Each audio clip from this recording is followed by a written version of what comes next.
All right, let us begin our third lecture on labor market search. This is actually going to be the first of a series of two lectures on the two-sided labor search model. So the first two classes, we talked about a one-sided labor search model attributed to McCall. This one is more famously attributed to Diamond, Mortensen, and Pizzariades, okay? So the one-sided labor search model is very much a partial equilibrium approach to discussing unemployment and reservation wages. It's a partial equilibrium approach for a couple of key reasons. One, job offers in that particular model come from an exogenous wage distribution, as you will recall. In the real world, in a general equilibrium approach, however, job vacancies are actually posted by firms, okay? And so the distribution of wage offers in the economy should therefore be endogenous rather than simply be drawn from an exogenous distribution. In other words, the distribution of wage offers is going to be affected by some other things in the economy, namely the rate at which the unemployed workers in our economy accept job offers. It will also be affected by the types of different jobs posted, and these jobs differ according to their wage offers. Another way in which the one-sided labor search model was partial equilibrium is that it didn't take into account how unemployment benefits are actually financed by the government. We just assumed that there was some exogenous unemployment benefit that anyone who was searching for a job would receive.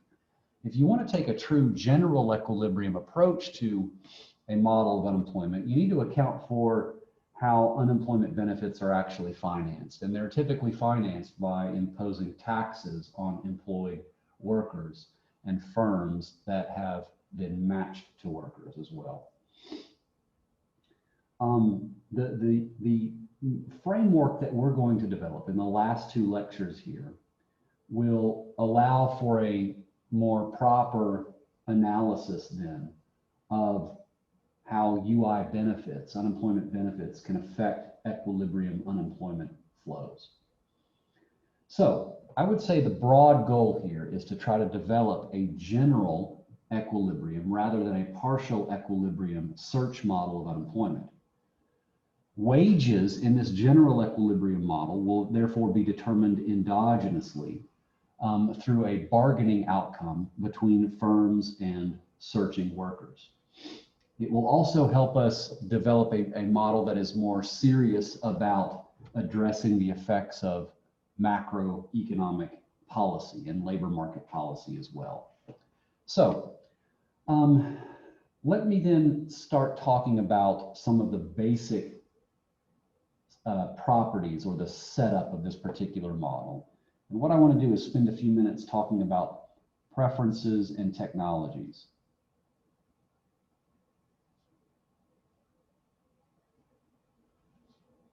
Some of this carries over to a large extent from the one-sided search model. Other aspects of the economic environment or setup are different and will need some further explanation. First off, we're going to assume that there exists a continuum, a 0-1 continuum of risk-neutral workers.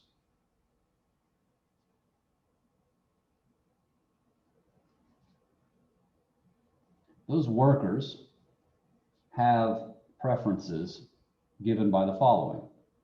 And again, they're risk neutral.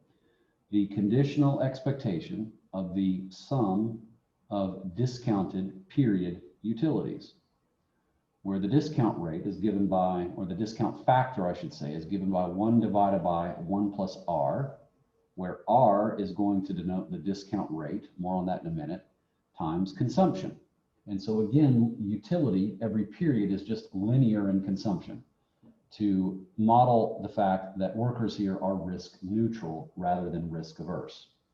Now, unlike the previous model we talked about, we're going to denote the discount rate using the variable R.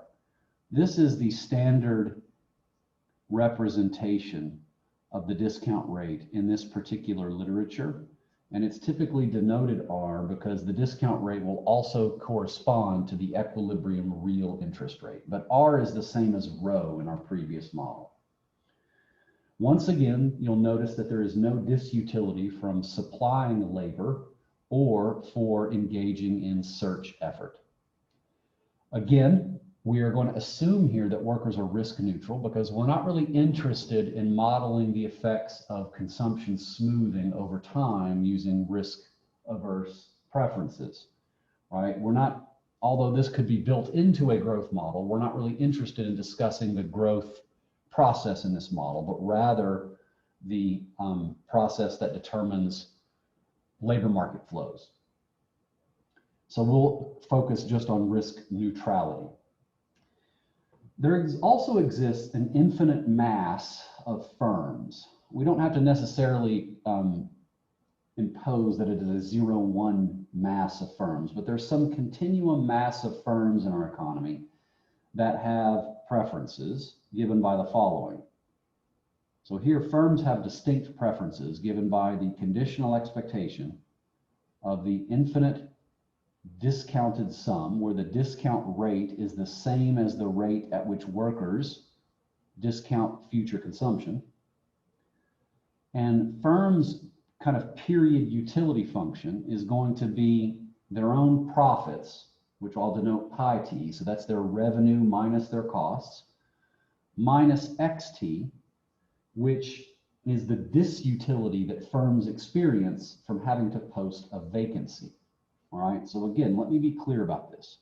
Pi t are period t profits, real profits for firms, that is revenues minus their costs. Xt is the disutility that firms experience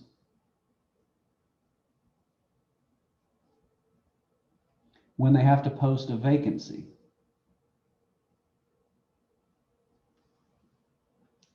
Obviously, a firm that is currently matched to a worker does not have to post a vacancy. We're going to assume here that a single firm matches with a single worker. When a firm is matched to a worker, it's not going to have to pay this disutility or suffer this disutility of posting a vacancy.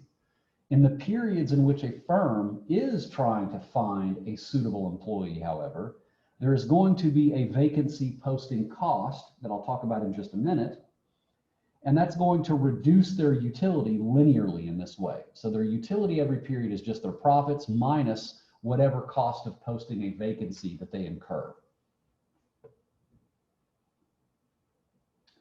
We're going to assume in this model that goods are perishable.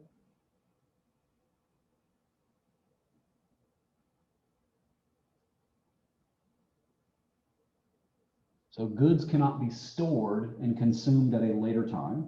Everything is consumed within the period. And as a result of that, saving is 0 for every agent, that is every worker and every firm, every single period. Again, we are not interested, so to speak, in understanding the specifics of intertemporal consumption, saving, smoothing, any of that kind of stuff. In this model, we're interested in understanding what drives these labor market flows. And so we're going to assume that goods are perishable, no one saves, and that agents are effectively risk neutral.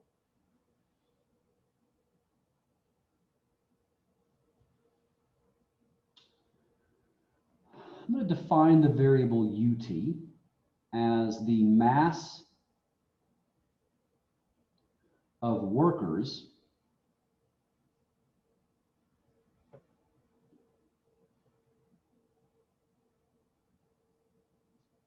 who are unemployed at date t. 1 minus ut is therefore going to be the mass of workers who are matched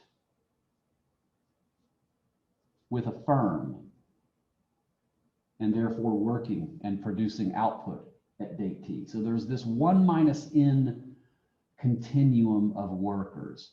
A subset U of those workers are currently unemployed and are searching for jobs. The remaining 1 minus U are employed, that is, they're matched to a firm and actually producing output. There is a separate mass that I'm going to call VT in this model, which is essentially the mass or the number of firms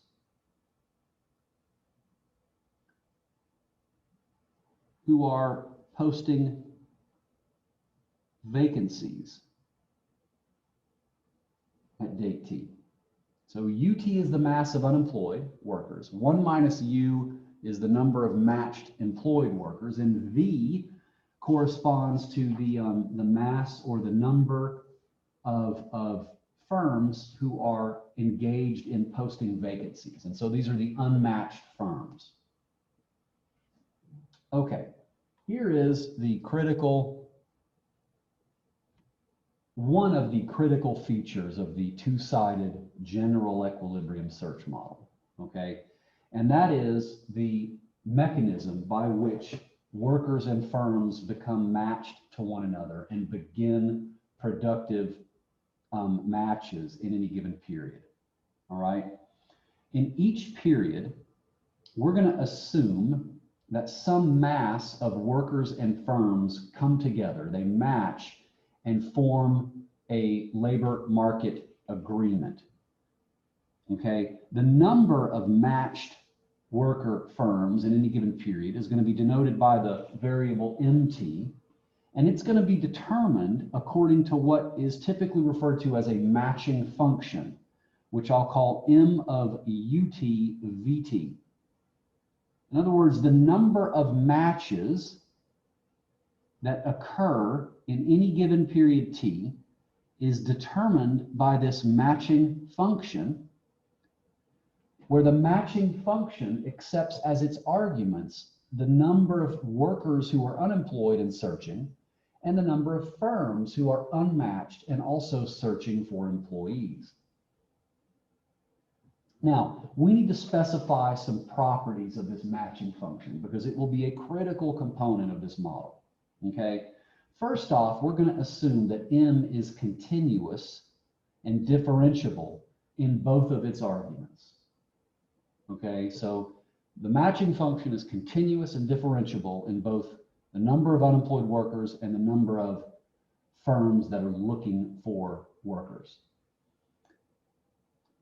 The number of matches that are made in any period are going to be increasing functions of the unemployment rate and also the number of vacancies posted. So in other words, the more workers who are searching for jobs in any given period, that is, the higher is U, the more matches there will be made. The more firms who are posting vacancies in any given period, the more matches there will be made. However, the matching function is also going to assume to be strictly concave in both arguments. So the second derivative with respect to the unemployment rate twice is negative, and the second derivative with respect to the number of vacancies is also negative. So as the unemployment rate increases, as the number of vacancies increase, the number of new matches made in any period increases, but at a decreasing rate. The matching function M is also going to assume to be homogeneous of degree 1. So just like the neoclassical production function, the matching function in this search model of the labor market is also linearly homogeneous. In other words, it will exhibit constant returns to scale in the unemployment rate and the number of vacancies. So in a lot of ways, this matching function is very similar to the neoclassical production function that takes center stage in all of these growth models that we've talked about throughout the semester.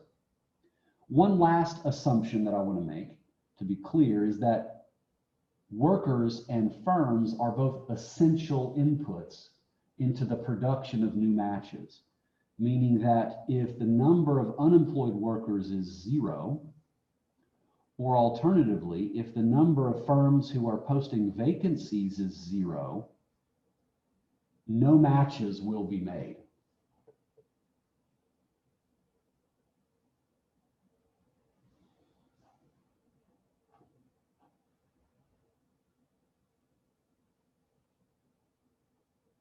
Okay, not to confuse you even further, but we also now need to develop a little bit more notation, or a few more concepts that are kind of unique to this model compared to the one-sided search model, okay?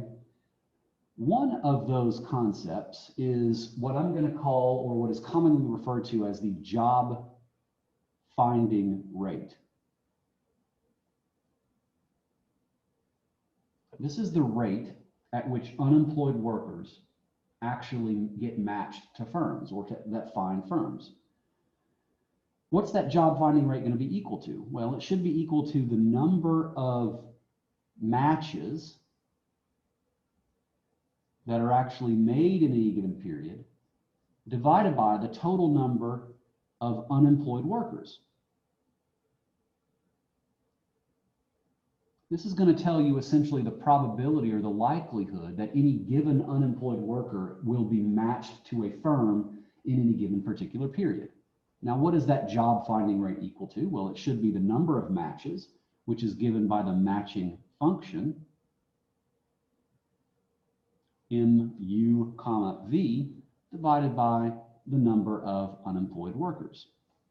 And because the matching function is linearly homogeneous, that is, it exhibits constant returns to scale, this can be written as m of u divided by u, or 1, comma, v divided by u, vt over ut, where this ratio v divided by u is going to have a special interpretation in this model that I will talk about in just a moment.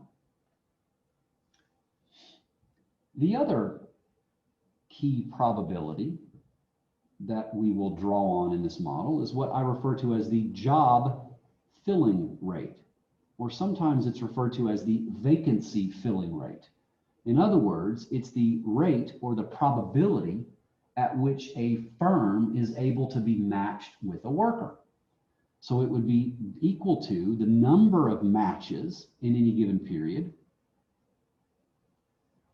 divided by the number of vacancies.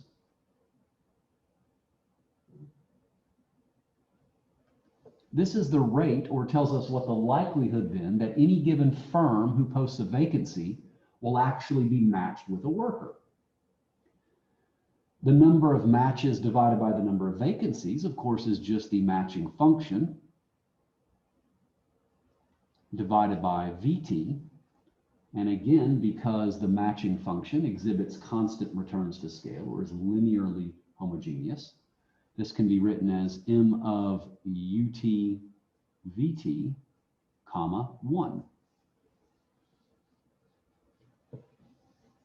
Now, the reason why we write the job finding and the job filling rate in this way is you'll notice that both of these probabilities depend on the same concept. I'm going to define the variable theta as the number of vacancies divided by the number of people who are unemployed in the economy. This is what is typically known as, in these models, as the degree of labor market tightness. It tells us something about the current state of labor markets. The number of vacancies divided by the number of unemployed workers. Now let's think about how we interpret this for a second. If this labor market tightness variable goes up or is really high, then what's going on? Then the number of vacancies relative to the number of unemployed workers in the economy is a pretty big number, or is rising. What that means then is that there's a lot of job openings, but very few people who are actually looking for work. And so it will be relatively easy for unemployed workers to therefore find a job, because there's few unemployed workers compared to the number of vacancies. But it's going to be relatively difficult for firms to be matched with any given unemployed worker. So when the degree of labor market tightness is high, that is, vacancies are high relative to the total number of unemployed, it's easy for workers to find jobs. It's less easy for firms to be matched to workers. That gives workers more power in the bargaining process that they have with firms, which will allow for the wages that they negotiate to go up. So the tighter labor markets become, the more upward pressure we're going to expect to see on equilibrium wages in this model. Alternatively, if labor market conditions are loose, meaning that the number of unemployed is high relative to the number of vacancies, or the labor market tightness variable is falling in some sense, then it is becoming more difficult for an unemployed worker to find a job, because the number of job openings is small relative to the number of searching workers. In contrast, it's much easier then for firms to be matched with a worker, so the job filling rate goes up, even though the job finding rate of workers goes way down. So when labor markets are loose, that is, there is a lot of slack in the labor market, more of the bargaining power is going to shift to firms, which will help push down or keep a lid on wage pressure in the economy. So this labor market tightness variable is a really important endogenous variable in the two-sided search model that determines the job finding and job filling rates of firms, which will in turn determine what the equilibrium wage is going to be. So keep that in mind as we move forward, is that this labor market tightness variable will in a lot of ways help us determine what our market wage is going to look like.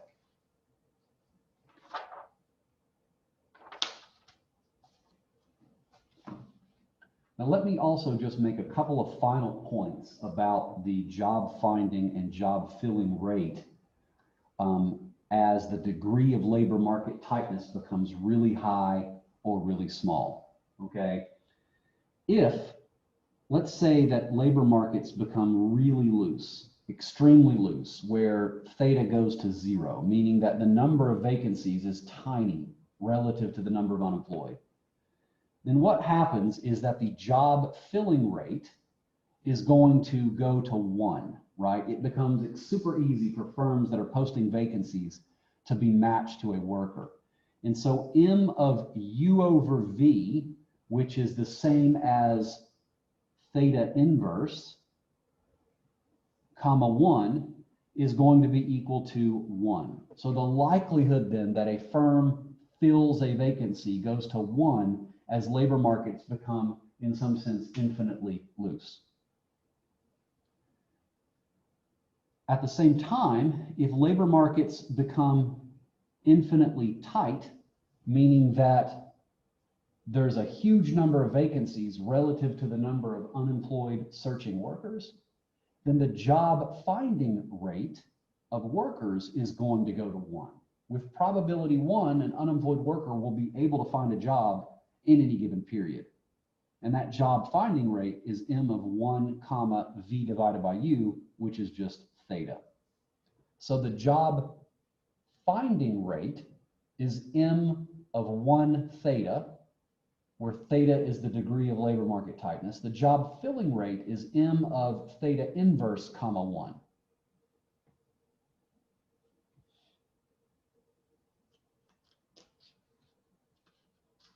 Okay, before we start to get to the analytics of the model, let me just make a couple of last comments on the preferences and technologies. In other words, let me describe the basic economic landscape here. So a couple more things that you need to know. Every firm in this economy has a technology for producing output that is exactly the same. In particular, Y units of output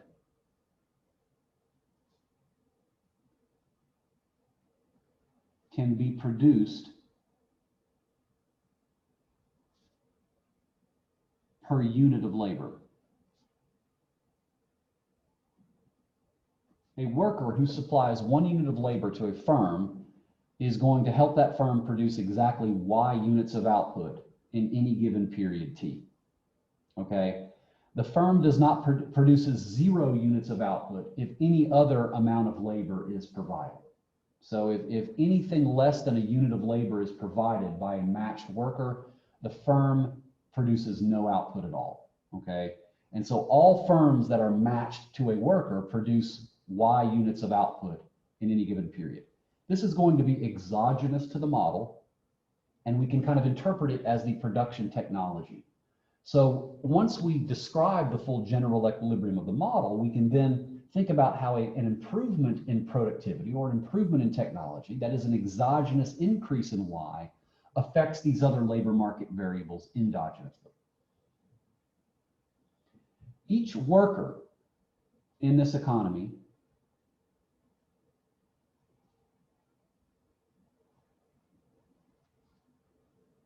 has 1 unit of time in any given period.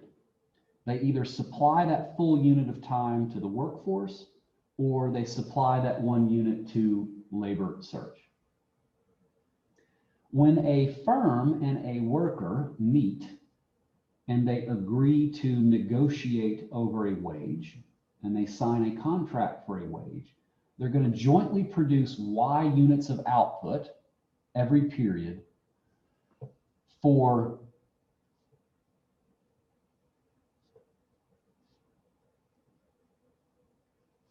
in exchange for a wage equaling W every period. That worker and firm will match and produce Y units of output in exchange for a wage every period of W until the worker and firm separate. And we're going to assume here that jobs terminate or separate at an exogenous rate of delta, which is the same parameter that we use to describe the separation rate in the one-sided search model.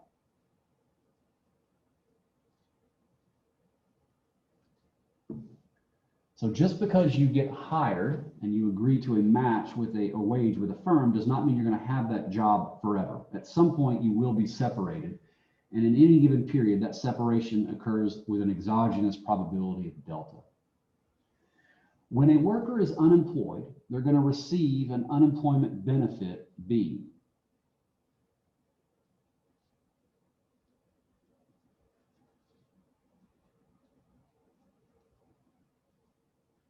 Now, even though I told you a few moments ago that in a proper general equilibrium model, we need to account for how unemployment benefits are financed, I'm going to ignore that financing component for the time being. We're going to just assume that these unemployment benefits exist and can be drawn from when a worker is unemployed. Okay, so this again mirrors exactly what we saw in the one-sided search model.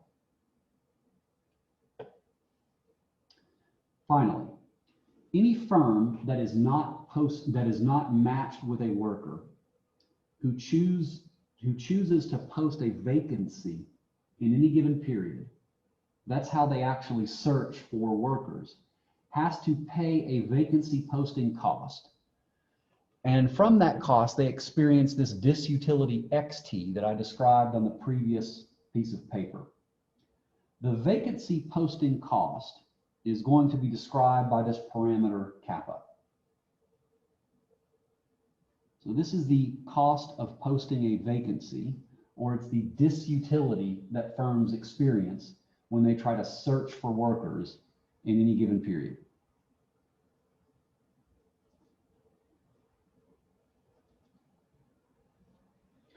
A firm that chooses not to post a vacancy, but is also not matched with a worker, is simply going to generate zero profits and have zero costs, and so their utility is zero forever.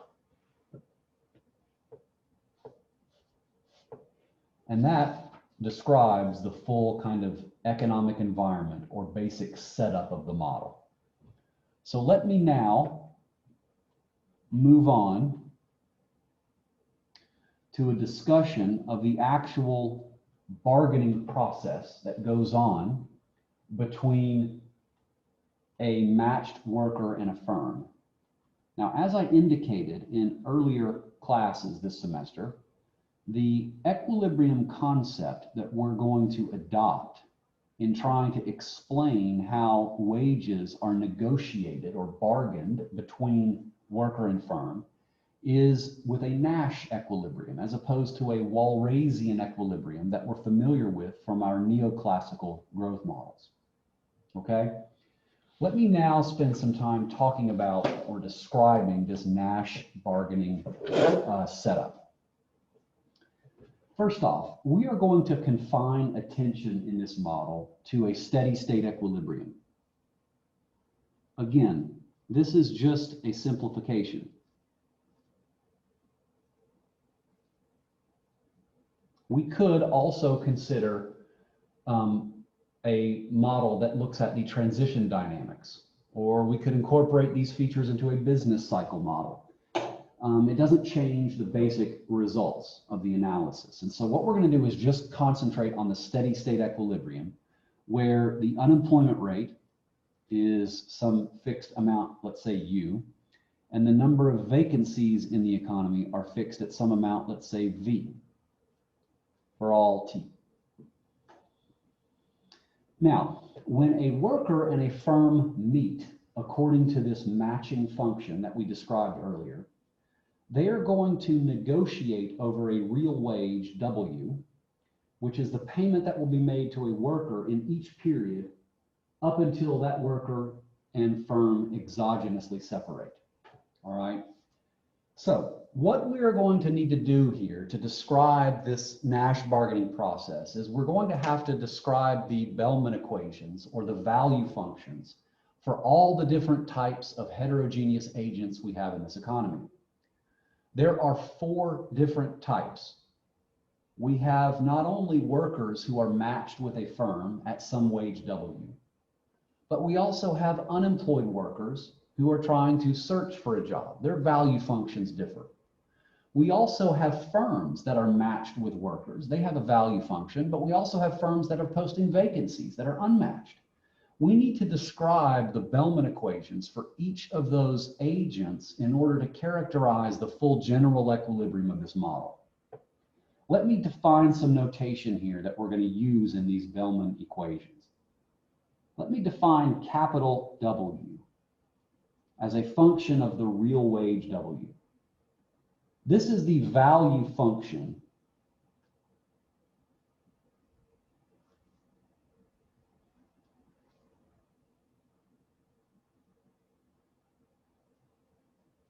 of a matched worker who's receiving a real wage W. And by the way, this worker's consumption every period is simply going to be given by the real wage. Remember, there's no saving in this model. Capital J is going to depend on output minus the real wage. That is the profit that a firm will experience if it's matched to a worker. So this is the value then of a matched firm producing output Y and paying wage W.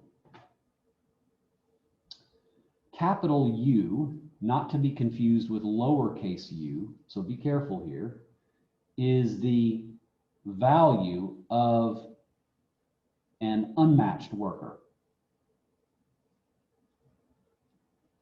or a searching worker.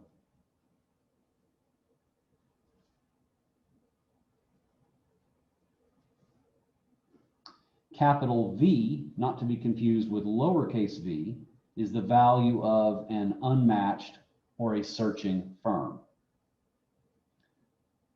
who is posting a vacancy and paying a vacancy cost, kappa. Now, let me also remind you that just like in the previous model, all value functions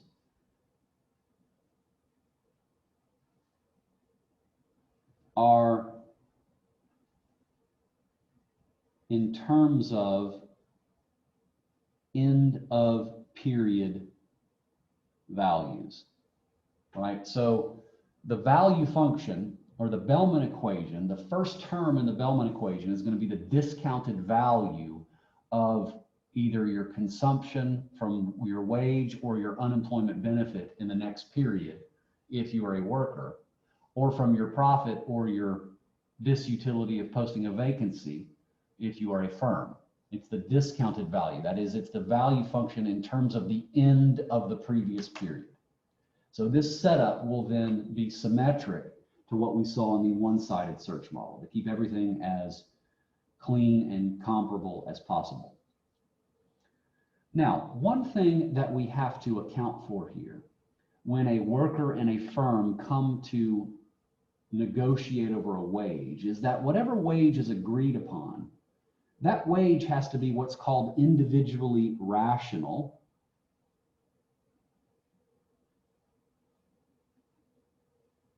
for both worker and firm. In other words, the wage can't be so high for a firm that the value of simply posting a vacancy exceeds the value of the match. Then the firm wouldn't agree to the match, right? Alternatively, the wage can't be so low that the value of working at wage W is less than simply the value of being unemployed. So in some ways, these individual rationality constraints are going to more or less determine a lower and an upper bound, a reservation wage, if you will, for both workers and firms, that the Nash bargained wage has to be somewhere between, okay? So the constraint for a worker is going to be that the value of being matched at wage W minus the value of simply being unemployed has to be bigger than or equal to 0 in order to make the wage individually rational for the worker. Also, the value of the match from the firm has to be bigger than the value of simply posting another vacancy.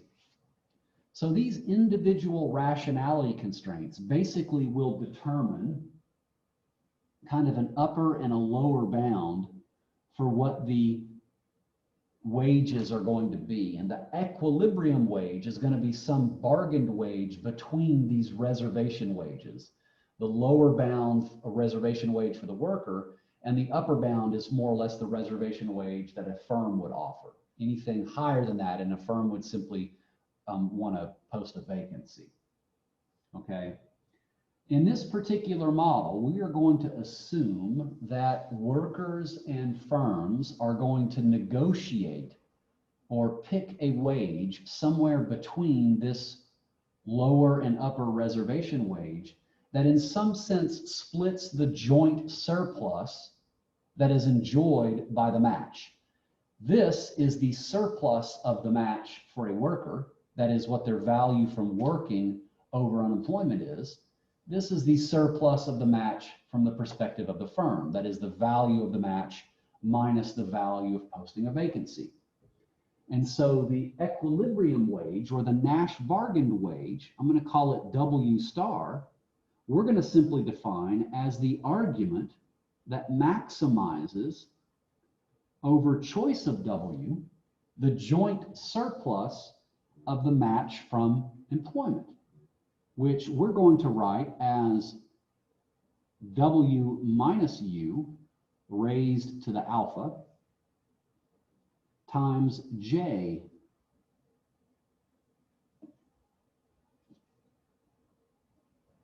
minus V. raised to the 1 minus alpha, subject to these individual rationality constraints. Now, let me be clear about this, because this may look funny to you. Alpha is defined as the worker's relative bargaining power and is exogenous to the model. Okay? Alpha is going to be assumed to be between 0 and 1. As alpha gets close to 1, and therefore 1 minus alpha gets close to 0, workers enjoy most of the bargaining power relative to firms. As alpha gets close to 0, and therefore 1 minus alpha gets close to 1, firms are enjoying more of the bargaining power.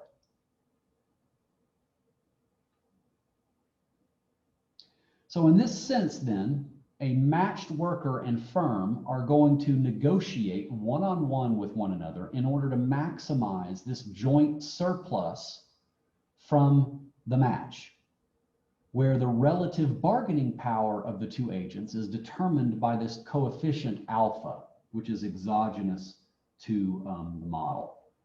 W star is going to end up being somewhere between the reservation wage of workers and the highest possible reservation wage that is payable by firms. Now, one other point I want to make about this particular bargain, and in particular how it differs from the equilibrium concept that we've seen in the past, is that workers and firms take into account how their own decisions affect the wage outcome.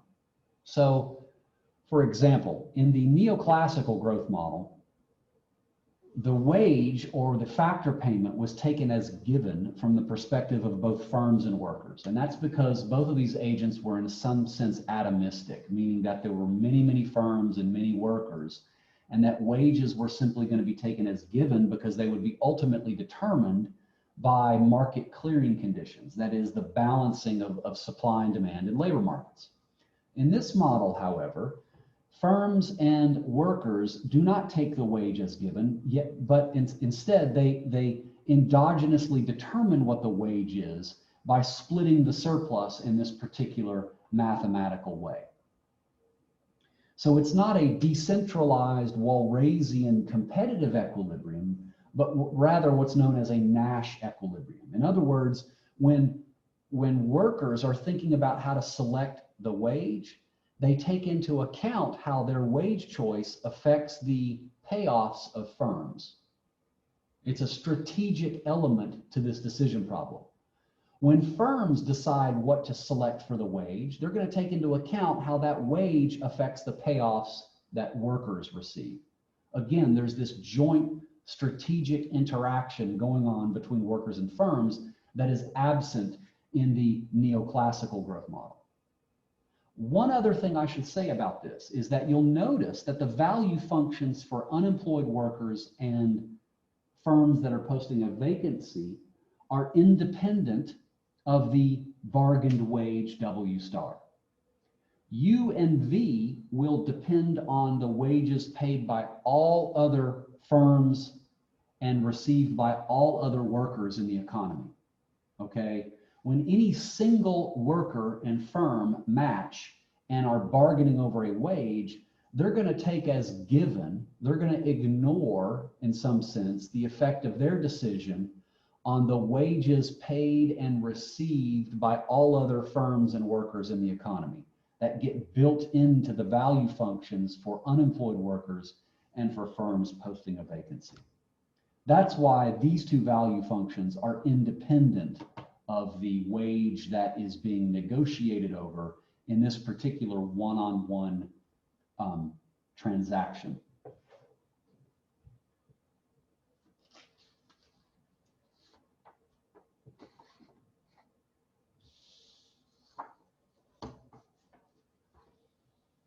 Okay, let's go ahead then and analyze the solution to this Nash bargaining program by taking the first order condition of the joint surplus that I wrote on the last page with respect to the wage.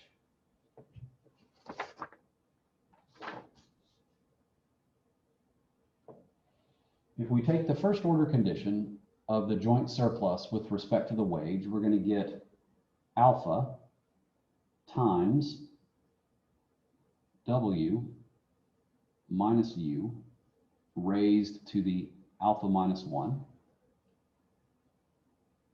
times J minus V raised to the 1 minus alpha. Now we have to do a chain rule by recognizing that W is a function of the real wage, little w. Plus, now we do a product rule, 1 minus alpha times the surplus of the worker times the surplus of the firm raised to the, let's see, minus alpha times J prime of Y minus W. And because W enters with a negative sign in firm profits, we have to put a negative in front of the entire term and set this equal to 0. This is the first order condition that must hold at the optimal value of the bargained wage, which we denote W star. Now, let me do some manipulations on this. Let's multiply both sides of this equation by the surplus to the worker raised to the 1 minus alpha so that it disappears from over here. And that over here, if we multiply by this thing to the 1 minus alpha, the alphas go away, and we're just left with a W minus U term.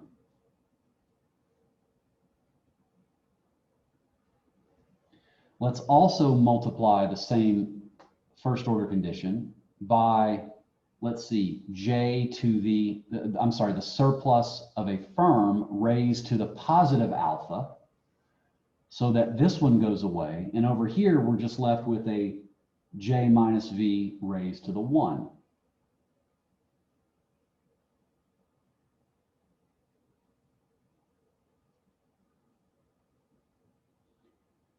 We still have to carry around the alpha and the W prime.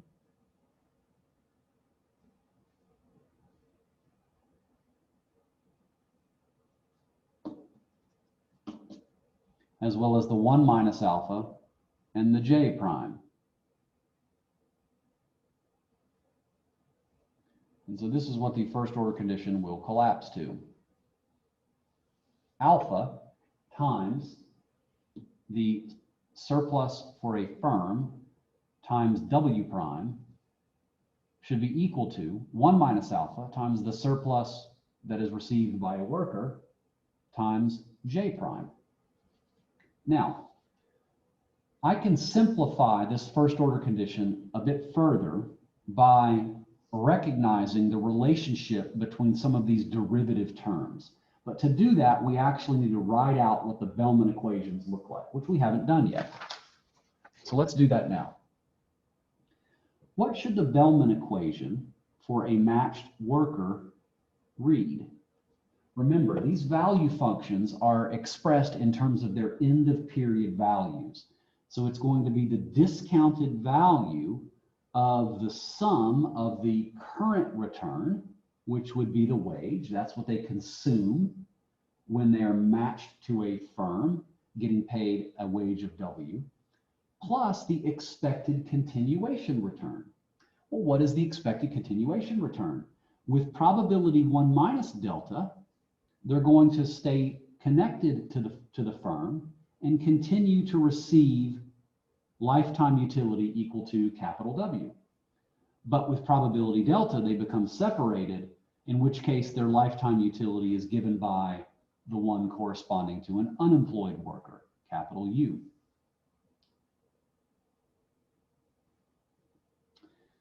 What about the value function for a matched firm?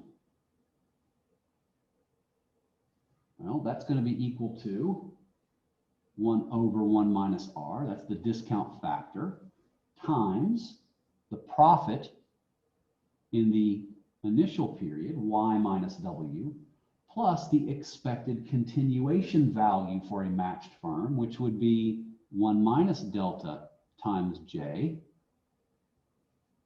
plus delta times the value of a firm that must post a vacancy, capital V. Let me manipulate these Bellman equations here so that I can express these derivative terms in terms of something else, which will help simplify this expression even further. If I multiply both sides of these equations by 1 plus r, you get 1 plus r times w is equal to little w plus 1 minus delta big W plus delta u. You get 1 plus r times j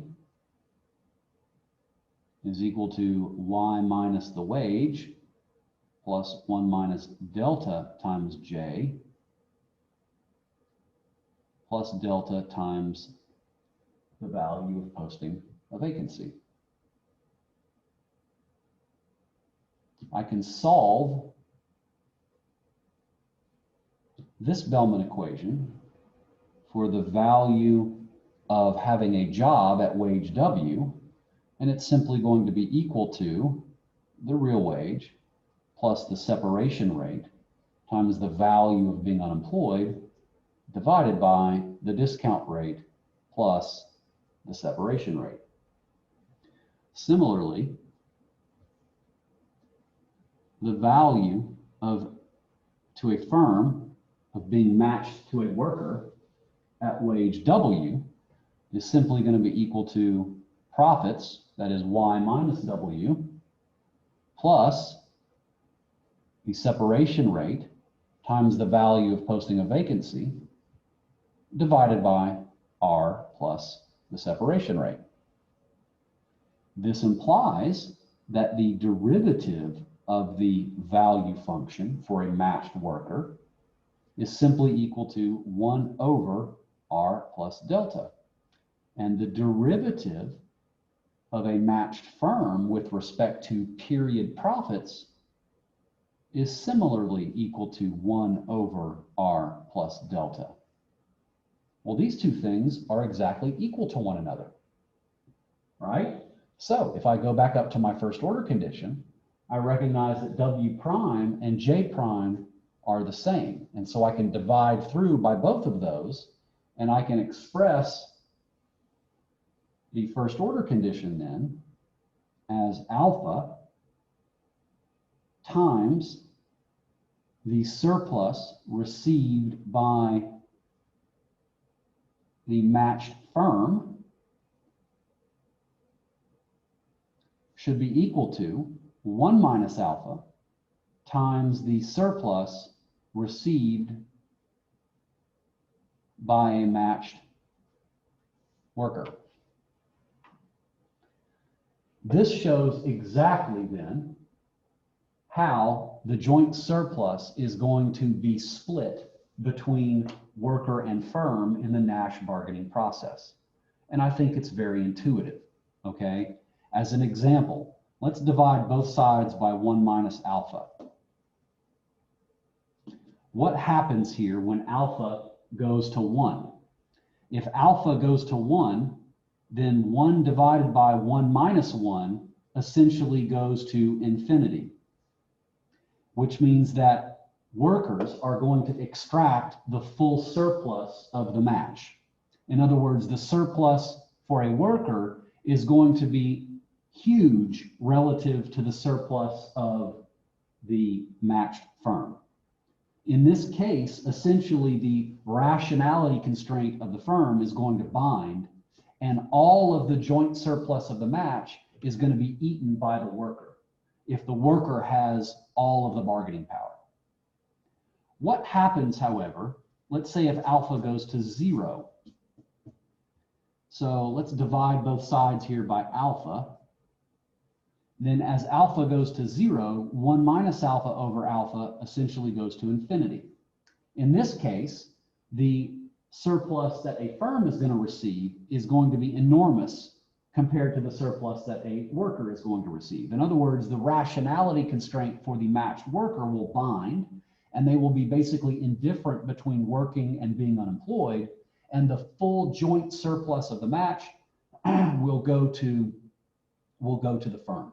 In this case, the bargained wage is going to be this W bar, right? That occurs when alpha is equal to 0. The bargained wage will be W lower bar, right? That is the lowest wage possible that the workers will accept if firms have all the bargaining power. Now, what if workers have all the bargaining power? That is, alpha is equal to 1, then the Nash bargained wage is going to be the highest wage at which firms would be willing to negotiate. If alpha is between 0 and 1, let's say alpha is equal to 1/2, then workers and firms are going to evenly split the joint surplus of the match. And I think what you're going to find is that the Nash bargained wage will simply be equal to W lower bar plus W upper bar divided by 2 is my guess.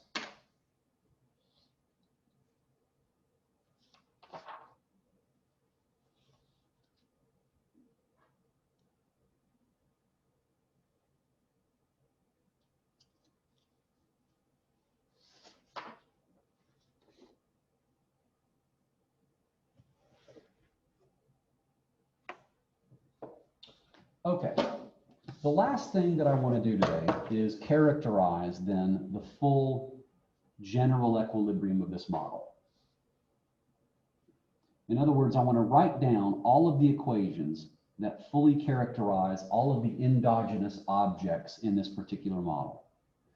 Then what we will do in the last lecture is we'll do two things. We will prove the existence and uniqueness of the wage and the degree of labor market tightness in this model. And once we do that, we can then compute some of these useful comparative static exercises that we've done in the past. Okay, so let's get to that point today, and then we'll stop. So to close the model here, what we need to do is we need to write down the Bellman equations that determine the value functions for unemployed workers and for firms that are posting a vacancy. What have we already accomplished? We know the matching function. We know what the Bellman equation for a matched worker is, and we know what the Bellman equation for a matched firm is. And we also know how the wage is determined as this equilibrium Nash bargaining solution. The only things that we have to accomplish now to fully characterize the general competitive equilibrium of this economy is to write down the value functions for these other agents in our model, that is, unemployed workers and firms who are posting vacancies. Now, again, because we are focusing on a steady state equilibrium, okay, we can assume that all the jobs are going to pay, all jobs in equilibrium will pay the same wage. Now, why can we make this assumption? Well, this follows from the fact that every job in this economy, or every matched job in this economy, produces the same amount of output. All right. All workers have the same underlying preferences, as do all firms. Therefore, in a steady state equilibrium, all wages should be the same, okay? And the reason why we make this assumption then is that in a steady state equilibrium, the value function for a matched worker can simply be written independently of the real wage, okay? Because all wages are the same. Moreover, I'm going to just denote the value function of a matched firm as simply being equal to capital J. Again, recognizing that all jobs and all wages are the same in a steady state equilibrium. Okay, now Given that, can we write down the Bellman equations for an unemployed worker and for a firm that is posting a vacancy? What should the value function for an unemployed worker look like? Again, because we're defining all of these value functions as of the end of the previous period, it should be equal to the discounted value of the sum of two things: the current return plus the expected continuation return. What is the current return for an unemployed worker? It's simply the unemployment benefit. That's all they get to consume within the period. What is the expected continuation return? All right, well, be careful about this point. It's going to be the probability that an unemployed worker finds a job times the value of being matched, W, plus 1 minus that probability, that is the probability of remaining unemployed, times the value of being unemployed again, which is U. Here is where the matching function comes back into play in the model. What is the probability of finding a job for a worker? That is the job finding probability. You will recall it's equal to M of 1 comma theta, where theta is V divided by U. That is the degree of labor market tightness. So this is the probability of an unemployed worker of finding a job times the value of being matched plus 1 minus the probability of finding a job, meaning the probability of remaining unemployed times the value of staying unemployed. And there you go. What is the value function for a firm that posts a vacancy?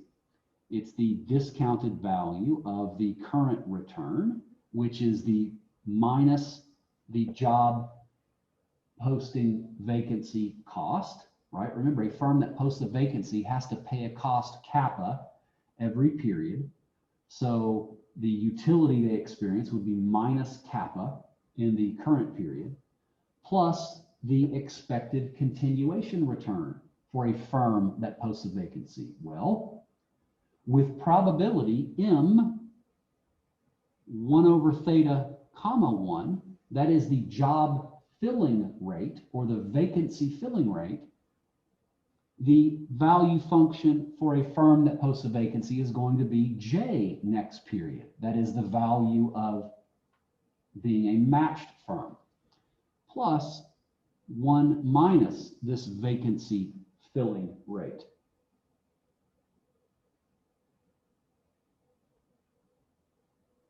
Times the value of, again, posting a vacancy.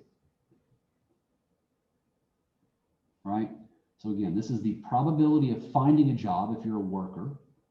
This is the probability of remaining unemployed. This is the probability of filling a vacancy if you're a firm. This is the probability of not filling that vacancy. All of those likelihoods depend, of course, on the degree of labor market tightness, theta. So theta will be one of our key endogenous variables in this model. Now, we can once again simplify these Bellman equations by multiplying both sides by 1 plus r.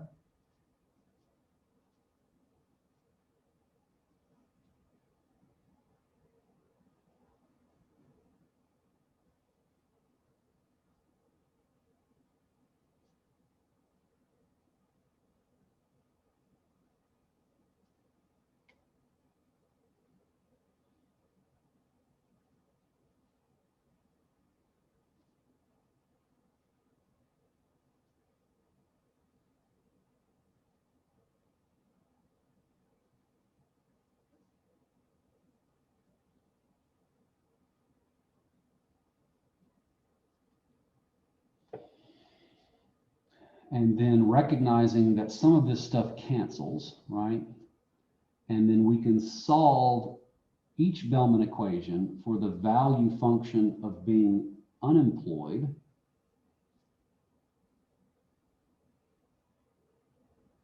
as a function of the value of being matched. So R times U would be B plus, let's see, the job finding rate, m of 1 comma theta, times w minus u.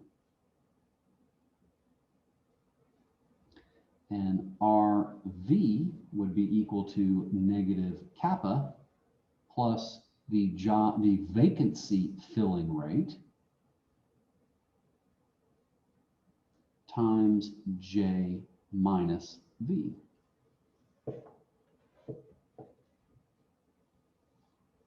These are the Bellman equations for unemployed workers, as well as firms that are posting vacancies.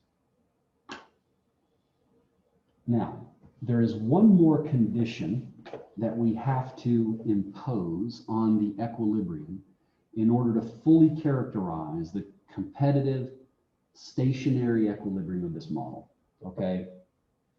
And that is something that is akin to what a lot of people simply refer to as a zero profit condition.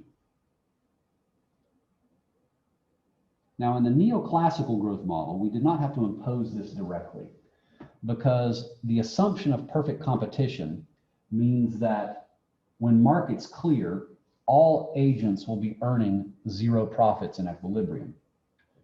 In this model, however, we need to impose one additional condition that will determine essentially the behavior of firms who are posting vacancies.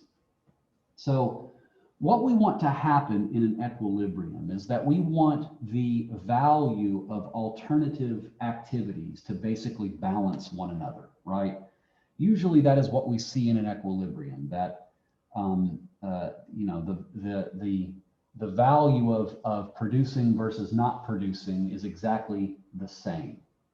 Well, in this particular model, what we can assume here is that given free entry into the economy, that is, there are no barriers for firms entering the economy, that whenever there are firms who are posting vacancies, firms are going to enter the model and post vacancies until the value of posting a vacancy given by V goes all the way down to the value of the next best available economic activity. Otherwise, there are resources left on the table. What is the next best available activity for a firm that is posting vacancies? Is to do absolutely nothing at all. And when a firm does nothing at all, it earns zero revenue, but it faces zero costs, and so its profits are zero. And so the final equilibrium condition here, which we call the zero profit condition, is going to be the following: that the value of posting vacancies for firms has to be driven to zero in equilibrium. That is, firms will enter the market, enter the economy, and will post vacancies. That is, will look for workers to match with until the value of that activity no longer exceeds the value of doing the next best alternative activity, which is absolutely nothing. That is, producing nothing and not looking for any work. So the final equilibrium condition here is this so-called zero profit condition. That is, V is equal to zero.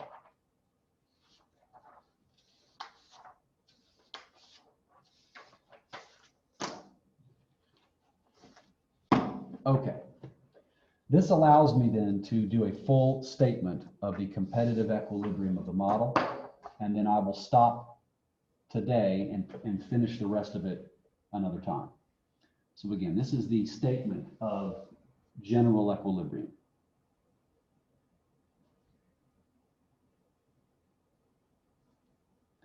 A stationary competitive equilibrium in this economy is going to be defined as an object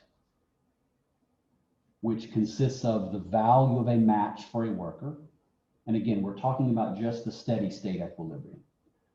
The value of unemployment for a searching worker, the value of a match for a firm, the value of posting a vacancy for a firm, as well as the negotiated equilibrium, Nash bargained real wage, and finally, the degree of labor market tightness. In other words, there are 1, 2, 3, 4, 5, 6 endogenous objects that we have to characterize in our general equilibrium.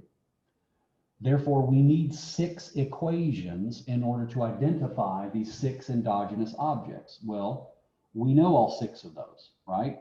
First is the Bellman equation for a matched worker, which is R times W is equal to the real wage plus the separation rate times U minus W. This is the Bellman equation that describes the optimal behavior of a matched worker. The Bellman equation for a matched firm is given by R times J is equal to Y minus the real wage plus the separation rate times the value of posting a vacancy minus the value of being matched. This Bellman equation describes the optimal behavior of a matched firm. So now we have conditions that characterize the optimal behavior of 2 out of the 4 types of agents in our model. What about unemployed searching workers? That's R times U is equal to B plus the job finding rate, M of 1 comma theta. That's the matching function evaluated at 1 comma labor market tightness times the surplus for a worker. So this is the equation that describes the optimal behavior of an unemployed worker. And finally, we have the value function for a firm that's posting a vacancy. RV is equal to negative kappa plus the vacancy filling rate, M of 1 over theta comma 1 times the surplus that a firm experiences from the match. So this equation describes the optimal behavior of an unmatched firm. We have 4 heterogeneous agents in this model, and therefore we have 4 Bellman equations that characterize their behavior. The 5th object is, of course, the equation that defines what the equilibrium wage is going to be, and that was the first order condition of our Nash bargaining problem. 1 minus alpha, that is the firm's bargaining power, times the surplus that a worker gets, is equal to alpha, that's the worker's bargaining power, times the surplus that a firm enjoys. This is the Nash bargained wage. And then the final condition that will determine what the degree of labor market tightness is going to be is the free entry or 0 profit condition that the value of posting a vacancy must be equal to 0. A competitive stationary equilibrium is an object, WUJV little w theta, that satisfies each of these 6 conditions. Now, let me do one more thing before I quit for today. And I'm going to do a small transformation of variables here that is going to help the analysis in the next class be a little bit easier, okay? Instead of using the matching function M, I'm going to define, remember, the degree of labor market tightness, theta, is defined as the number of vacancies divided by the number of unemployed workers, okay? Let me define the vacancy filling rate. So that is the number of matches, M, divided by the number of vacancies. So that's M, remember, because of constant returns to scale in the matching function, that's M of, let's see, U over V comma 1, which is just M of theta inverse 1. I'm going to define this vacancy filling rate as Q of theta, right? So this is the job filling rate.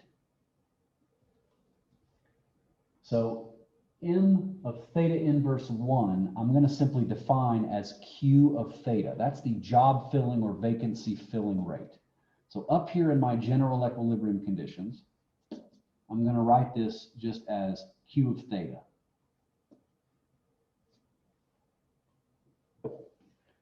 Now, what is the job finding rate?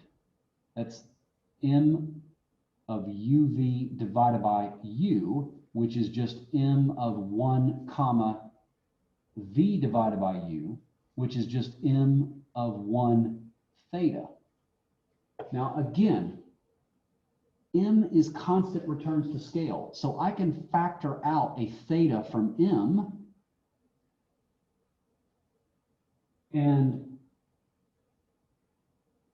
this simply becomes M of, let's see, if I factor out a theta, I'm left with a 1 over theta, comma 1. You see what's going on here. The job finding rate, as opposed to the job filling rate, then can simply be expressed as theta times Q of theta. This is the job finding rate. So I haven't done anything that changes the outcome of the model. What I'm doing here is just transforming the variables so that I can express the job finding and the job filling rates in terms of these functions Q. This is going to help ease the analysis that I do in the next lecture, but doesn't change anything fundamental about the model. Okay? All right. So let me stop there. And again, what I'm going to do in the next class is we really have just 2 tasks. I want to prove that there exists a unique Nash bargain wage and a unique degree of labor market tightness that satisfies this model in equilibrium. All right, that's one of the things that we've always done in every model that we've looked at throughout the semester, is make sure that we can prove the existence and uniqueness of the stationary long-run equilibrium.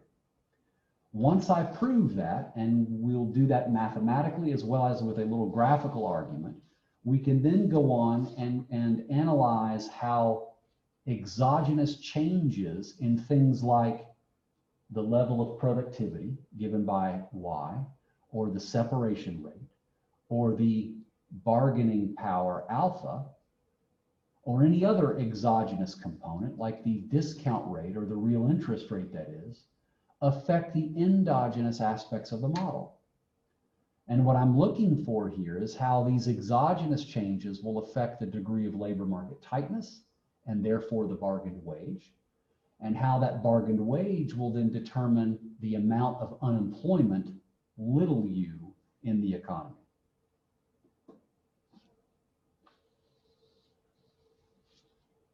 And once we conclude that, there will be nothing else to do this semester. So, see you next time.